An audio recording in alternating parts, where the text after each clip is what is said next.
Voilà, bonjour à chacun et à chacune bienvenue pour cette nouvelle formule. Et cette fois, nous allons essayer une nouvelle formule qui est liée un petit peu aux circonstances, à la fois des temps et des lieux. Mon voyage à Madagascar est repoussé, il devait avoir lieu pendant le carême. Et donc, avec Sabrina et Martine, on avait pensé plutôt faire nos rencontres pendant le temps pascal. Finalement, prise de cours, un peu de temps. Le voyage étant pas maintenant pendant le carême, on s'est dit comment faire pour garder un lien et le faire autrement pour qu'il soit quand même de qualité. Donc, que vous proposez, que nous proposez comme formule plus adaptée à nos quotidiens respectifs aussi, en voyant que ce n'est pas toujours facile de nous retrouver ou le samedi ou un autre jour. Donc, on va faire deux petites choses nouvelles. D'abord, une ouverture comme aujourd'hui, le mercredi décembre, à une heure un peu inhabituelle, 16h45. Et puis, chaque semaine, il y aura une mini-visio qui sera enregistrée et accessible à tous et à chacune à tout moment de la semaine pour un éclairage ciblé de notre escalade commune vers les cimes de l'amour à travers la règle de Saint-Benoît. Ce que la règle de Saint-Benoît nous propose à toute personne qui se met à chercher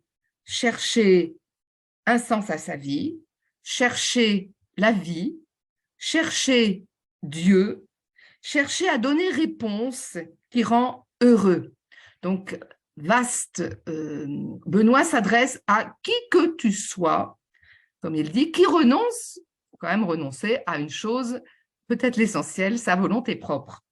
Mais voilà, donc à la lumière de la parole de Dieu qui sera encore éclairée chaque jour, envoyée par le billet, chaque jour méditer, ruminer, comme dit Guillaume de Saint-Thierry, mâcher, nous allons choisir la vie.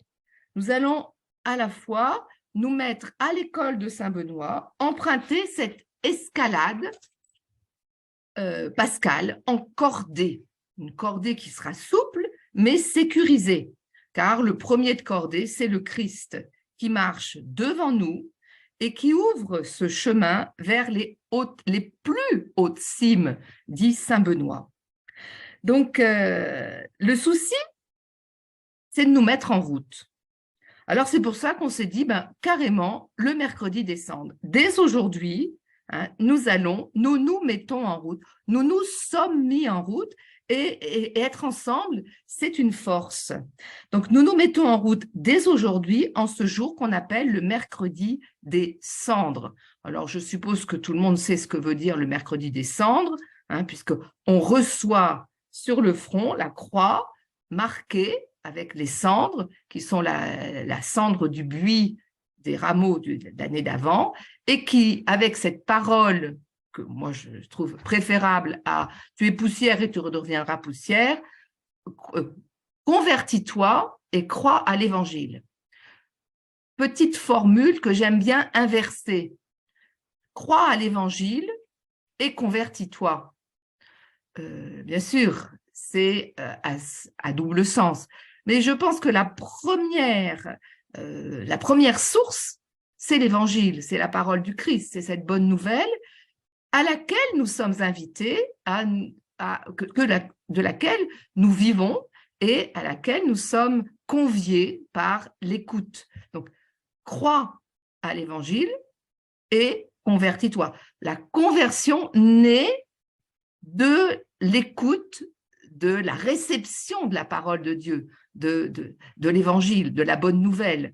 Si nous ne savons pas que le Christ est mort et ressuscité pour nous sauver, à quoi sert la conversion si ce n'est peut-être dans une dynamique humaniste d'être meilleur ou de chercher le bonheur, mais il risque d'être auto-centré, auto-référencé. Et rapidement, ce bonheur risque de mourir. Donc, choisir la vie, c'est choisir au puits des Écritures, au puits derrière le Christ, de nous mettre en route pour améliorer nos voies, comme dit l'Écriture, améliorer nos voies et et rencontrer le Christ au désert. Leur première décision d'importance, c'est de nous mettre en route. Je choisis de me mettre en route. Je choisis la vie. Donc, de partir à la rencontre du Christ au désert, dès ce premier jour, en semaine, en plein milieu de la semaine, au cœur de nos activités les plus variées, commencer par nous arrêter volontairement pour choisir de mettre notre vie à l'école du Christ. Mettre ou remettre, permettre au Christ de revivifier notre relation avec lui, avec les autres forcément, et un peu avec nous-mêmes. Donc ça veut dire que ce temps va nous permettre de faire peau neuve. Voilà, un beau slogan, faire peau neuve. Élargir encore aussi l'espace de notre vision. On a une vision un peu étriquée, sans doute. Donc, cette marche au désert, cette montée en ascension, en cordée, permet aussi d'ouvrir notre horizon en prenant un peu de hauteur. Vous savez, chaque fois qu'on monte un peu, on voit autrement, on voit autre chose. Donc, on ne va pas avoir une vue du ciel, mais on va avoir une vue vers le ciel. Les pieds bien sur la terre, c'est important, c'est même essentiel. Une vue à l'horizon du ciel, à partir de nos réalités humaines, plongée dans l'incertitude aussi, les violences du monde, avec cette foi profonde que Dieu se tient là et se penche sur notre humanité et nous invite à recevoir ce temps en Église, ce temps d'Église, comme une grâce de renouvellement, d'alliance. Donc, chaque jour, prendre ce temps de nous arrêter pour recevoir la parole de Dieu, pour la ruminer, pour la mettre en pratique. Pour cette parole que nous ne choisissons pas. Alors, je me suis dit, tiens, ou j'ai plutôt reçu un peu l'image de me dire, on est en cordée et peut-être que cette corde qui va nous relier, c'est la parole de Dieu. On ne la choisit pas. Une corde qui aura 40 nœuds, les 40 jours, pour ne pas glisser, pour nous appuyer aussi les uns sur les autres. Un nœud, une parole par jour. Et pour qu'ensemble, nous arrivions au sommet de la vie renouvelée, la vie en Christ. Voilà, donc pouvoir dire, voilà, cette image de la corde, de la cordée, c'est la parole de Dieu qui va nous rassembler, qui va nous rejoindre aussi chaque jour, et pour laquelle nous pouvons choisir de nous arrêter, ne serait-ce que 5 minutes, 6 minutes, 7 minutes. Je suis en visio, là. 1 heure. Voilà. Donc, carême, accordé avec cette corde, c'est la parole de Dieu. D'accord, merci beaucoup. Alors, c'est pas tout. C'est pas tout. On va essayer aussi cette année, dans ces petites visios quotidiennes, hebdomadaires, d'écouter ce que dit Saint Benoît. Comment vivre le carême et ça, choisir de plonger nos racines baptismale dans la sagesse bénédictine, cette sagesse spirituelle qui est pour nous, bénédictine, c'est pour ça qu'on l'a choisi, un outil, j'allais dire, inouï, merveilleux, et qu'on découvre jour après jour, qu'on a de cesse de découvrir, parce que c'est un outil pratique, existentiel, ça n'est pas une sagesse universitaire, intellectuelle, c'est des outils bien à portée de main, choisi par Benoît pour nous laisser travailler par la grâce. Alors, ce sera ces petites visios hebdomadaires, des repères à cette école de Saint-Benoît, du service du Seigneur. Donc, pour choisir la vie. Et aujourd'hui, je me suis dit, tiens, qu'est-ce que la règle dit du carême? Donc, j'ai pris le mot carême et je suis allée chercher dans la règle tout ce que la règle dit du carême. Alors, spontanément, en bonne bénédictine, on sait qu'il y a le chapitre 49. Le chapitre 49 qui est le titre « L'observance du carême ». Mais le chapitre 49 arrive au terme d'un parcours, d'un petit parcours, pas très long, mais qui commence au chapitre 15. Au chapitre 15, Donc, je vais prononcer le mot fatidique, chapitre 15 de la règle. Quand dire l'Alléluia? Justement, le mot qu'on ne dit pas en carême. Donc, Benoît va commencer par insister sur quand est-ce qu'on le dit. Donc, écoutez bien les repères de temps. Depuis la Sainte Pâque jusqu'à la Pentecôte, on dira l'Alléluia sans exception, tant au psaume qu'au répond. Depuis la Pentecôte jusqu'au commencement du carême, on le dira chaque nuit avec les 6 derniers psaumes des nocturnes seulement. Tous les dimanches, hors du carême, on dira avec l'Alléluia les cantiques, laudes, primes, tierces, sextes et nonnes. Mais les vêpres se chanteront avec antiennes. On ne dira jamais les répons avec l'Alléluia, sinon de Pâques à la Pentecôte. Donc, ça veut dire qu'en dehors de ces moments-là, on ne dit pas Alléluia. Donc, en carême, pas du tout d'Alléluia. Donc, Benoît commence à parler du carême pour parler de l'Alléluia. Signe de la présence du Christ pascal, Benoît va donc mettre sa règle à l'école du Christ pascal. Ça n'est pas une règle ascétique, c'est bien une règle christique, une règle qui nous permet de rencontrer le Christ. Donc, de rencontrer le Christ dans la liturgie, déjà. Voilà, donc c'est le premier enseignement très simple qu'on peut avoir déjà aujourd'hui sur le carême dans la règle de Saint Benoît. Deuxième passage au chapitre 41. À quelle heure les frères doivent prendre leur repas? Donc, écoutez encore, notion du temps. Depuis la Sainte Pâque jusqu'à la Pentecôte, les frères dîneront à la 6e heure et souperont le soir. Depuis la Pentecôte au cours de tout l'été, s'ils n'ont point peiné au champ, ou si la chaleur excessive de l'été ne les accable pas, ils jeûneront jusqu'à la 9e heure, les mercredis et vendredis. Aux autres jours, ils dîneront à la 6e heure. Ils continueront de dîner à cette heure-là quand ils travailleront au champ, ou si l'ardeur de l'été est extrême. Il appartient à l'abbé d'y pourvoir. À lui de régler toutes choses et de les disposer de telle sorte que les âmes se sauvent et que les frères accomplissent leur tâche sans motif légitime de murmure. Depuis le 13 septembre jusqu'au commencement du carême, voilà le carême qui arrive, ils prendront toujours leur repas à la 9e heure. Pendant le carême, jusqu'à Pâques, ils mangeront après les vêpres. Les vêpres elles-mêmes seront célébrées de façon qu'on n'ait pas besoin de la lumière d'une lampe durant le repas, mais que tout puisse encore être fini à la clarté du jour, et même en tout temps, on réglera l'heure du souper et du dîner de façon que tout se fasse à la lueur du jour.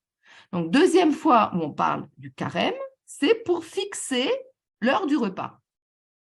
Donc, première fois, la liturgie, deuxième fois, le repas. Donc, le repas retardé pendant le carême et réduit à un repas. Oui. On garde ça, on engrange ce que Benoît dit sur le carême. Troisième acception, c'est dans le chapitre 48, le travail manuel de chaque jour. Donc, le travail manuel de chaque jour. Benoît va parler du travail, et puis, verset 14, durant tout le carême, tous, ils s'occuperont à la lecture depuis le matin jusqu'à la fin de la 3e heure. Ils feront ensuite jusqu'à la 10e heure entière le travail qui leur aura été enjoint. En ces jours de carême, chacun recevra un livre tiré de la bibliothèque qu'il lira à la suite et en entier. Ces livres sont distribués au début du carême. On ne manquera pas de nommer 1 ou 2 anciens qui parcourent le monastère aux heures consacrées à la lecture. Ils examineront s'il ne se trouve pas quelque moine paresseux, perdant son temps à l'oisiveté ou au bavardage, au lieu de s'appliquer à la lecture, et qui ainsi non seulement se nuit à lui-même, mais dissipe les autres. Si à Dieu ne plaise, un frère est surpris en cette faute, on le reprendra jusqu'à 2 fois. S'il ne s'amende point, on le soumettra à la correction régulière, de façon à inspirer la crainte aux autres. Donc, troisième acception, dans le travail manuel, il y a une place importante qui est donnée à la lecture. Donc, vous voyez, il y a un duo lecture-travail. Et puis, presque un tiers du chapitre concerne la lecture, et en même temps, plus de la moitié de ce chapitre concerne le carême, avec quelque chose qu'on a gardé dans la tradition, ce livre tiré de la bibliothèque qui est donné à chacune, à chacun, et qui est lu à la suite et en entier. Donc, cette tradition de la lecture spirituelle et du livre de carême, c'est une belle tradition que peut-être vous pouvez vous-même, à laquelle je vous invite de goûter aussi, de pouvoir choisir un livre et de vous dire pendant le carême, je vais prendre le temps. Alors, c'est un livre, ça peut être un livre de l'écriture, il y a le livre de la sagesse, le livre de l'évangile de Saint Jean, ou un livre spirituel. Un livre spirituel, ça peut être, par exemple, Histoire d'une âme de Sainte Thérèse. Ça peut, voilà, c'est pas, on n'a que l'embarras du choix. La règle de Saint Benoît, on peut choisir un livre et s'y tenir. Alors, j'aime beaucoup ce que Benoît dit. On lira à la suite et en entier. Ça, c'est une sagesse spirituelle très, très importante. Parce qu'on se rend bien compte qu'on peut feuilleter un livre, on va dans un sens, on va dans un autre, et on ne compte pas non plus assez sur le fait que si le livre a été écrit sauf certains livres, mais dans un certain ordre, c'est qu'il a une pédagogie. Le livre, il a quelque chose à dire, c'est un récit. Alors bon, et donc qu'est-ce qu'on apprend tranquillement et comment on est rejoint par cette lecture, cette fidélité à la lecture dans son entier et jusqu'au bout. Voilà. Et c'est parfois difficile d'aller jusqu'au bout d'un livre. Parfois, c'est difficile. On va s'arrêter, on va papillonner. On a 3 ou 4 livres et puis on papillonne et puis hop, on le ferme et puis on le laisse. Puis on va le retrouver 5 ans, 10 ans après en disant « Oh, si j'avais été jusqu'au bout. » Voilà, tiens, ça m'aurait peut-être aidé. Je pense que ça vous est déjà arrivé. Je ne suis pas la seule comme ça. Bon. Mais voilà, c'est peut-être une décision, un choix de vie qu'on peut faire ce soir. Choisir un livre. Alors nous, on va avoir la remise du livre de carême tout à l'heure, après la soupe, en communauté. Chaque sœur va recevoir le livre ou qu'elle a choisi ou qu'elle a demandé que je lui trouve. Voilà, c'est aussi quelque part une belle mission de l'abbé, de la prieure, de pouvoir confirmer sa sœur dans sa lecture. Et puis, on a un partage de livres, on peut avoir un partage de livres de carême, ou de temps en temps, je peux dire à une sœur, mais t'en es où dans ton livre de carême? Ou qu'est-ce que tu aurais à me partager? Bon, il y a des pistes qui s'ouvrent, et ce qui fait que il y a des ouvertures, et c'est important de recevoir quelque chose qui va nous provoquer une altérité vient en nous. Quand on lit quelque chose, on est forcément déplacé dans sa pensée, si on réfléchit un peu, dans sa manière de voir les choses, de se positionner, dans sa foi. Donc, comment l'altérité que le livre apporte m'enrichit, me déplace.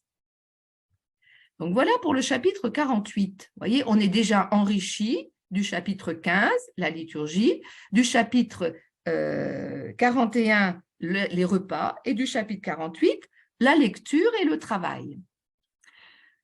Chapitre 49 qui s'appelle « De l'observance du carême ». Donc, on aurait pu croire qu'il n'y avait que ce chapitre-là qui parle du carême. Écoutez bien. La vie d'un moine devrait être, en tout temps, aussi observante que durant le carême. Mais comme il en est peu qui possèdent cette perfection, et même pas du tout, et ça c'est pas écrit, c'est moi qui le rajoute, nous exhortons tous les frères à vivre en toute pureté pendant le carême et à effacer en ces jours sacrés toutes les négligences des autres temps. Nous le ferons dignement si nous nous préservons alors de tous les vices, si nous nous appliquons à la prière avec larmes, à la lecture, à la componction du cœur et au renoncement. En ces jours donc, ajoutons donc quelque chose à la tâche accoutumée de notre service. Oraison particulière, restrictions dans les aliments et la boisson, Chacun offrira de sa propre volonté à Dieu, dans la joie du Saint-Esprit, quelques pratiques surérogatoires. Il retranchera son corps sur la nourriture, la boisson, le sommeil, les entretiens, la plaisanterie. Et il attendra la Sainte Pâque avec la joie du désir spirituel. Chacun, cependant, soumettra à son abbé ce qu'il se propose d'offrir à Dieu et n'agira qu'avec sa prière et son approbation. Car tout ce qui se fait sans la permission du Père spirituel sera imputé à présomption et à vaine gloire, non à mérite. Partant, tout doit se faire avec l'assentiment de l'abbé. Fin du chapitre 49. Et là aussi, il est très instructif. C'est que le carême, c'est des jours sacrés, dit saint Benoît, des jours sacrés. C'est pas pesant. Hein. On a l'impression, ah là là, on rentre en carême, on va pas faire ceci, on va pas faire ça. Mais non, c'est d'abord ce temps, on avait vu ceux qui avaient suivi l'année dernière, c'est le temps de l'alliance, le temps de la rencontre. Le désert est le lieu de Dieu, le lieu de la rencontre. Jésus est conduit au désert par l'Esprit, donc c'est vraiment des jours sacrés. Comment nous pouvons choisir la vie et choisir, pour choisir la vie, recevoir ce temps comme des jours sacrés, à vivre en toute pureté. Voilà.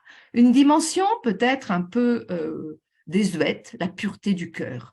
Mais ce n'est pas désuet du tout. Hein, la pureté du cœur, ça veut dire avoir ce cœur sans pli, hein, ce cœur tourné vers le Seigneur, ce cœur sans tache, pas mélangé. Voilà. De l'or pur, c'est de l'or qui n'est pas mélangé. Aujourd'hui, pas frelaté, la parole non frelatée. Donc, qu'est-ce qui va purifier notre cœur? Eh bien, c'est ce qu'on va pouvoir pointer aujourd'hui, dès aujourd'hui, comme négligence. Donc, c'est des négligences. Nous sommes des êtres négligents. On n'aime pas trop nous dire qu'on est négligent, mais si on est un peu lucide, on voit bien qu'on est fort négligent. Et ce n'est pas dramatique. Hein. Donc, ces négligences, on va les corriger, on va les réparer, on va les effacer. Benoît emploie ce terme d'effacer et il donne, voilà, il dit on va se préserver de tous les vices. Dans le prologue, il dit bien que c'est ces vices-là, les vices, V-I-C-E-S, hein, le mal, ce qui est le contraire de la vertu. Voilà. Donc, on verra dans une semaine à venir comment découvrir quel vice nous habite. Donc, on va essayer d'effacer, de pointer quel est le vice qui m'habite. Et comment? En nous appliquant à la prière, vous vous rappelez le chapitre 15 sur la prière, à la lecture, le chapitre, à la componction du cœur et au renoncement. Voilà. Donc, 4 points, 4 repères, prière, donc avec larmes, c'est-à-dire qu'il y a le regret, c'est des bonnes larmes, ce n'est pas des larmes de crocodile, de repli sur soi, c'est des larmes de componction, voilà, à la lecture, qui vont conduire à la componction du cœur. Si à la lecture permet de comprendre ce qui nous sépare de Dieu. Et c'est ce qui nous sépare de Dieu qui provoque la componction du cœur. Ce chemin, nous sommes écartés, nous sommes éloignés de Dieu par souvent la désobéissance à la parole. Et donc, si nous écoutons la parole, cette écoute de la parole va nous ramener vers Dieu, avec le cœur contrit, le psaume 50. Et au renoncement, c'est-à-dire que oui, pour pouvoir déjà prendre 5 minutes de lecture de la parole de Dieu, un petit peu de temps de prière, il va falloir que je renonce à quelque chose. Le temps, il n'a pour tout le monde que 24 heures. Donc, si déjà nos 24 heures sont pleines, on ne peut rien rajouter. Il va plutôt falloir retrancher. Et c'est sans doute ça qui est difficile aujourd'hui. Qu'est-ce que je vais enlever pour donner du temps à la rencontre, à la gratuité? Voilà. On fait beaucoup de choses qui sont, entre guillemets, payantes, de la gratitude, etc. Et là, le Seigneur nous invite à la gratuité, pour retrouver ce cœur pur, ce cœur qui est en connivence avec Dieu, ce cœur, Dieu nous aime gratuitement, le pur amour de Dieu. Eh bien, ces jours sacrés vont nous conduire sur le chemin du pur amour de Dieu. Alors, Benoît va être très pratique, très concret. En ces jours, ajoutons quelque chose à la tâche accoutumée de notre service. La tâche accoutumée de notre service, c'est d'être baptisé, c'est le baptême. Donc, pas plus, c'est pas très compliqué. Nous sommes baptisés, nous vivons de Dieu. Et donc, cette tâche accoutumée du service de Dieu, il est pour tout le monde. Et on va y ajouter quelque chose. Alors, c'est un petit quelque chose. Oraison particulière, restrictions dans les aliments et la boisson. Là, on retrouve les repas. Vous vous rappelez tout à l'heure, chapitre 41. Chacun offrira, donc il y a une décision. Je choisis quelque chose pour me mettre en état de désir. Si j'ai tout, je ne désire pas. Nous sommes créés être de désir, être manquant. Et on n'aime pas manquer. On n'aime pas manquer. Or, nous sommes des êtres manquants. On a une part de manque. Et ce manque, la frustration va souffrir. Et aujourd'hui, nous avons à retrouver cette part de désir, cette part indisponible en nous, pour qui donne ce goût de Dieu, ce goût de l'autre, ce goût que nous allons recevoir. Donc, pour avoir cette part de désir, il faut que je renonce à quelque chose et que je crée en moi un espace qui a faim, qui a soif, qui est en attente. Mais, Benoît va dire, chacun offrira de sa propre volonté à Dieu, dans la joie du Saint-Esprit, Christ saint, saint triste, quelques pratiques surérogatoires. Donc, on n'a pas à être triste de vivre en carême, on n'a pas à prendre une mine, comme dit l'évangile d'aujourd'hui, complètement qui montre ce qu'on fait. Non, c'est dans la joie du Saint-Esprit. Donc, ce renoncement doit nous accompagner, nous conduire à la joie. Donc, il retranchera à son corps sur la nourriture, la boisson, le sommeil, les entretiens, la plaisanterie. Voilà. Des fois, on n'a pas grand-chose à retrancher parce qu'on a besoin de manger, on a besoin de dormir, on a besoin de boire. Donc, il faut essayer de plutôt se dire, mais un autrement, peut-être qu'on a à vivre autrement, à mettre nos priorités ailleurs. Dans certaines communautés, on recule l'heure du repas pour n'avoir qu'un repas le soir. Voilà. Donc, c'est pas manger moins, mais manger autrement. Après, il y en a qui ont besoin de manger toutes les 3 heures. Ben, c'est pas d'être malade qui compte. C'est pas non plus, il y a un apophthegme qui dit, ne jeûne pas parce qu'autrement, tu vas mordre, si tu n'es pas capable de tenir le jeûne, sinon tu vas aller mordre ton frère. Voilà, ça rend agressif, alors on va mordre son frère comme si de mordre le frère donnait, remplissait l'estomac. Pas du tout. Mais c'est lié quand même, voilà. Donc, retrancher, c'est pas forcément enlever. Alors, dans cette attitude, pendant 40 jours, il attendra la Sainte Pâque, deuxième fois, avec la joie du désir spirituel. Le désir spirituel, c'est le désir qui vient de l'esprit. Donc, on pourrait se dire, voilà, c'est fini, on a le mode d'emploi, ça suffit. Mais non, ça ne suffit pas du tout. Chacun, cependant, soumettra à son abbé ce qu'il propose d'offrir à Dieu et n'agira qu'avec sa prière et son approbation. Pourquoi? Parce qu'il y a un besoin d'un regard extérieur de sagesse. Pourquoi? Parce que tout ce qui se fait sans la permission du Père spirituel sera imputé à présomption et à vaine gloire. Des fois, on se sent beaucoup plus fort ou on met Dieu au défi. Voilà, tu vas voir, pour toi, cette fois-ci, cette année, je dors sur une jambe. Voilà, je ne me couche pas, je dors sur une jambe. Bon, je ne pense pas qu'on arrivera au bout du carême. Mais voilà, il y a, les stylistes, ils ont fait des choses comme ça. Bon, ce n'est pas la prouesse qui est nécessaire. Donc, pour éviter la vaine gloire et la présomption, c'est-à-dire l'orgueil, qui est pire que tout, c'est le pire des vices, pour éviter l'orgueil, on soumet, c'est-à-dire qu'on a choisi quelque chose.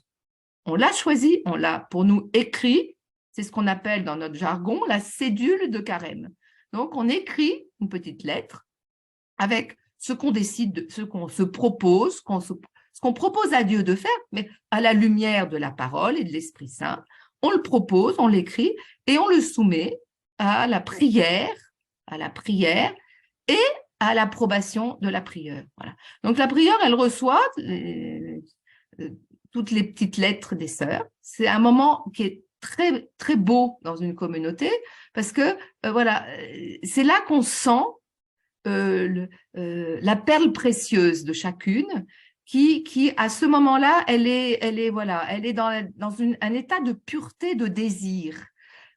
de volonté de donner le meilleur pour le Seigneur, de le retrouver dans son meilleur. Et donc, c'est comme ça que la prière, elle a la grâce d'un regard qui la conduit encore plus à la prière, d'un regard heureux, positif, d'émerveillement. Hein. Ça conduit vraiment à la contemplation, à l'émerveillement. Dieu agit, Dieu est là. Voilà. Moi, je peux dire que c'est un moment de grâce. Ce sont des jours, le temps de la lecture de ces cédules, ce sont des jours sacrés réellement déjà, parce que c'est un peu comme, j'allais dire, comme s'il y avait un coup de laser en profondeur dans l'âme des sœurs qui émerge juste le temps de prendre une respiration pour partir au désert. Et donc, la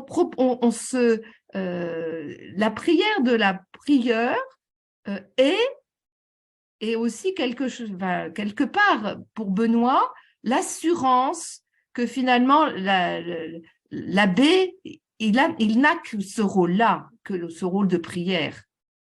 Bien sûr, il a le rôle d'enseignant, de conduire la communauté, mais essentiellement la prière et l'approbation, c'est-à-dire que si on sent qu'il y a une exagération, il faut peut-être dire, attends, là, peut-être que tu vas trop loin. S'il y a un frère qui dit, voilà, ou une sœur qui dit, je mange pas du tout, aucun soir, je jeûne tous les soirs, c'est pas raisonnable. C'est pas raisonnable. Peut-être quand on vit tout seul, mais pas en communauté. En communauté, il y a d'abord le temps du repas fait partie de la communauté. Donc, il faut toujours remettre ça, des propositions, ce qu'on a décidé, à la lumière de la règle. Nous vivons dans un monastère sous une règle, une prieure, un abbé. On a des temps de prière qui sont constitutifs de la vie commune. On a les temps des repas constitutifs de la vie commune. Le travail, on pourrait se dire, bah, tiens, moi, j'ai proposé à ma prière de travailler un peu moins pour prier plus. Bon, vaut mieux pas que les autres sœurs le sachent, si c'est comme ça. Voilà, c'est peut-être pas la loi de la vie communautaire. Ça rentre pas dans le cadre. Mais peut-être que si vous êtes en libéral et que vous vous dites, tiens, je prends une après-midi par semaine pour m'arrêter pour le Seigneur, peut-être que là, vous avez le droit. C'est possible. Si vous travaillez à votre compte en libéral, c'est possible. Hein, ou vous vous dites, en communauté, non. La première chose qui ne nous appartient plus, mais en même temps, la dernière, c'est le temps. Voilà. Nous ne nous appartenons plus et l'incarnation, c'est l'espace et le temps. Donc, c'est pour ça que, voilà, Benoît va régler, en ce temps de carême, la prière, les repas, l'enseignement, la lecture, et tout ça sous l'œil vigilant de la prière de l'abbé, qui va dire, oui, c'est raisonnable, c'est sage. Voilà. L'approbation, c'est le sceau tel qu'on peut, avec l'Esprit Saint, dire, à la lumière de l'Écriture et de ce que la communauté vit, c'est sage. OK, vas-y. Voilà. Donc, et je pense que dans vos vies, eh ben, vous aussi, vous pouvez écrire un petit engagement et puis, à la fin du carême, le relire ou au fur et à mesure du carême, chaque semaine, voilà, où j'en suis de ce que j'ai désiré. Et quand on le formule de façon un petit peu encourageante, c'est un encouragement. Bah oui, tiens, j'avais dit, j'essaierai de pas murmurer. Voilà. Alors, vaut mieux essayer de le mettre en positif plutôt qu'en négatif. Ne pas murmurer, c'est un peu négatif. Mais voilà, rendre grâce chaque jour en ayant repéré 3 ou 4 choses positives. Voilà. Ça, par exemple, c'est au bout d'une semaine, j'ai oublié ma résolution de carême, entre guillemets, ce que je lui avais proposé au Seigneur, d'offrir au Seigneur. Voilà. Qu'est-ce que je vais mettre dans mon sac à dos au fur et à mesure de la course en montagne? Hein, en tenant bien la corde d'une main et puis pour avec l'autre main recueillir en cours de chemin les petites édelweiss que je vais trouver. Voilà, c'est un petit peu ça le chemin du carême pour Benoît, un chemin de vie simple, sous le regard de Dieu, retrouver le regard de Dieu, un chemin de vie aussi christique dans la joie de l'Esprit Saint pour revenir au Père et tout ça accompagné et avec un peu de sagesse ou beaucoup de sagesse, mais raisonnable, c'est-à-dire ce qui est à ma mesure. Hein, c'est toujours la question, on verra aussi cette belle dimension de la vie spirituelle qui est la mesure. Voilà, Donc, le temps file, il est déjà 25. Donc, les bases de notre ascension, ben, on pourrait dire que c'est ce petit traité de vie baptismale avec quatre verbes qui sont du prologue de la règle. Écoute, prête l'oreille de ton cœur, reçois l'enseignement d'un si bon père, mets-le en pratique. Voilà. Donc, nous avons à retrouver ces 4 dimensions de la vie qui nous mettent en marche, 4 verbes, écouter, prêter l'oreille, recevoir, mettre en pratique. Donc, en latin, ausculta, inclina, excipe, comple.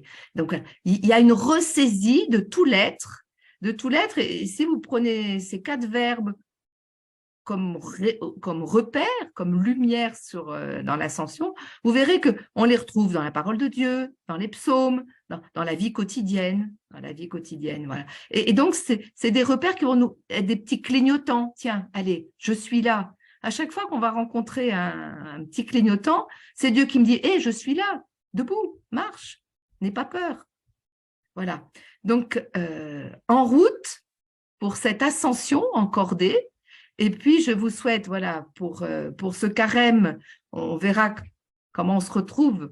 Et ce sera intéressant aussi de pouvoir avoir écho, des petites visios, donc qu'on mettra régulièrement grâce à Sabrina et à Martine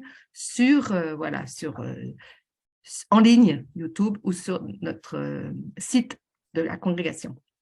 Donc, je vous souhaite un bon carême en essayant de vivre ce que saint François de Sales dit. En toute occasion, bonne ou mauvaise, ne chantons toujours qu'un seul et même cantique, que le nom de Dieu soit béni. Et n'imitons pas les macaques, ces singes sont toujours mornes et furieux quand le temps est pluvieux et sombre, et ne cessent de gambader et de sautiller quand le temps est beau.